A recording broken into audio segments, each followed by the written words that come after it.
everybody, it's Professor Fillmore, and we are already heading into week 5. It's crazy, we're more than halfway done.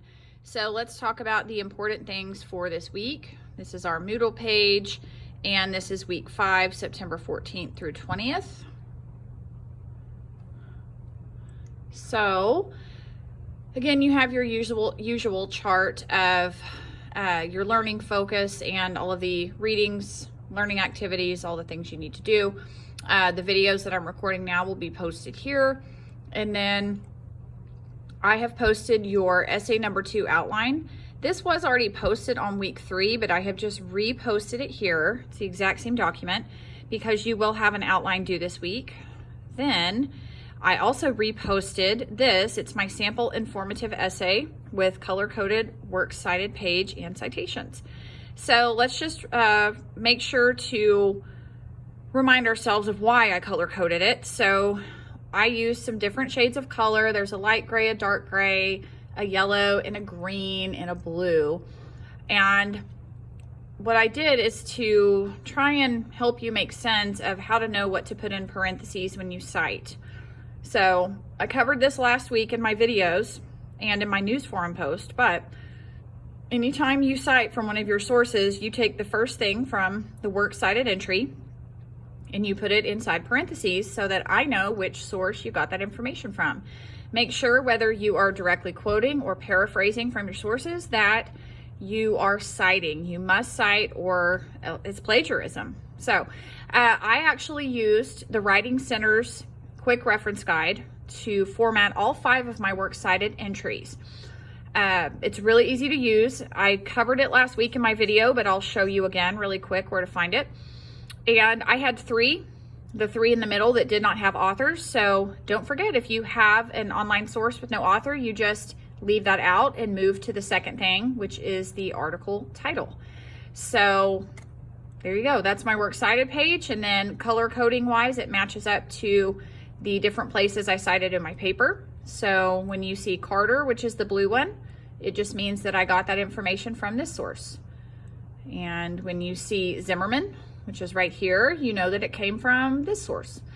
And a couple of other reminders: alphabetical order on your sources. So Carter with a C, Holistic with an H, Institutional I, Our is an O, and Zimmerman is a Z.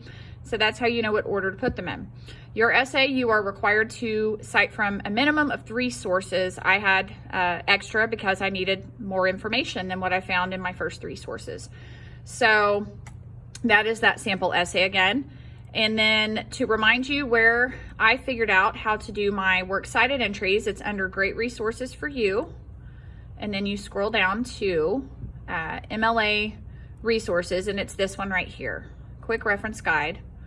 I just used number 3, which shows you how to do the formatting for a website because all of mine were websites.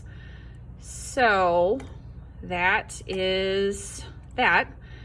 And then let's go back to week 5. What else do you have? Okay, so that is the sample essay. And then you have your 2 textbooks linked here again, because up here on the chart, it will tell you the different things you would need to read for this week. Your learning activities are an outline and a peer review of Essay 2 draft. So your outline will be due on Tuesday, and that's just using the handout posted up here. You're gonna make an informal outline of your paper. I promise you, if you use that outline, it is super easy to plan out what you'll be writing, and I will be posting a separate video just about that. Then you, of course, have your ECHO tutoring form. If you're submitting to ECHO, please have that uploaded onto ECHO by Wednesday of this week. They are getting really clogged up with everybody waiting until the last minute, not just this class, but campus-wide. So if you would like to use their tutoring service online, make sure you upload it by Wednesday so you hear back from them before the final copy is due.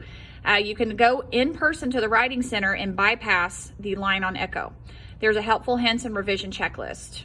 Also, you'll have a peer review of Essay 2.